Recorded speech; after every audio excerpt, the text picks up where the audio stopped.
भैनिटी बैग्रु murder मिस्ट्रीर खुलासा धरा पड़िले किन्नर अंजलि हत्याकारी मुख्य अभियुक्त कृष्णा कांडी और सहयोगी सानिल कांडी गिरफ तृतीय अभियुक्त एवे भी फेरार।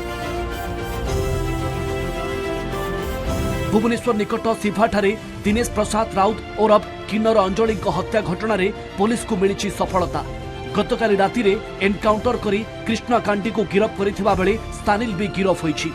फेब्रुआरी 1 तारिख में छिनताई उद्देश्य अंजलि बैग छड़ाई तीन अभियुक्त एवं अंजलि मध्य धस्ताधस्ती हेबा परे धारुआ मारणास्त्र आक्रमण करी भैनिटी लुटिथिले। परे भैनिटी बैग को सेठारे फिंगी चली जाइथिले तीन अभियुक्त।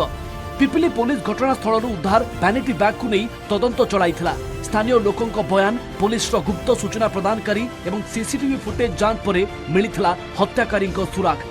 गतकाली राति पिपिली निकटरू एनकाउंटर करी पुलिस दुई अभियुक्तों को गिरफ करिथिबा कहिसंती पुरी अतिरिक्त एसपी। आमे जेतबेले सबको एग्जिट रूट गुडा रे हम चेक करूतला। चेक कला समय मोटे वैनिटी बैग मिलिथिला। हम सस्पिशियस लागिथिला।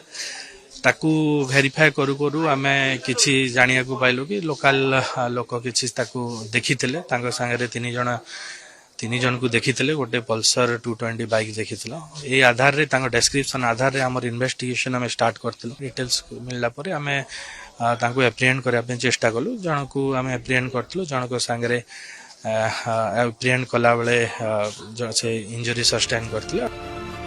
कृष्णा दुई सहयोगी पिपिली निकट तराबाजी ठारे थिबा नै मिलिथिला सूचना। सेमानकु काबू करिबाकू पिपिली पुलिस एक्शन नैथिले। तेबे खसी जिबाकू कृष्णा और तार सहयोगी पुलिस उपरकू गुलीमाड़ करथिले। पुलिस पालटा कार्यानुष्ठान रे कृष्णा को आहत करिथिला। अन्यतम सहयोगी सानिल कांडी को गिरफ करिथिबा बेले तृतीय सहयोगी फेरार अछि।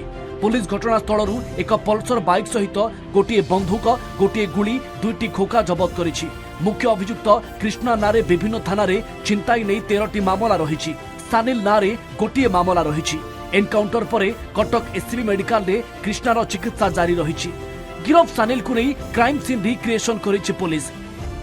इन्वेस्टिगेशन जना पड़ुछि कि जतबेले अंजलि से सिफा पाखरे थिले माने तांको स्नैचिंग उद्देश्य रे आस्थिले। तांकर बैगटा छड़िया को जतबेले चेष्टा करथिले सेतबेले तांको भितरे टसल लेइतला। ए टसल रे तांको भितरे समाने जो इछि शार्प वेपन धरि के आस्थिले सेथिरे तांको अटैक करथिले। मानकर भी पास्ट केसेस जहां भी अछि सेगुडा हमें आ भी केसेस रे माने इन्वॉल्व अछंती से डिटेल्स हमें काढिछु आ किछि भी से दिगरे देखा जाय।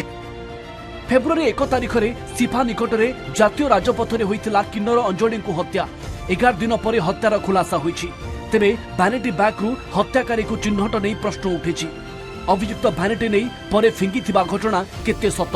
लुट पर वैनिटी को अभियुक्त फिंगी देई थाई पारंती।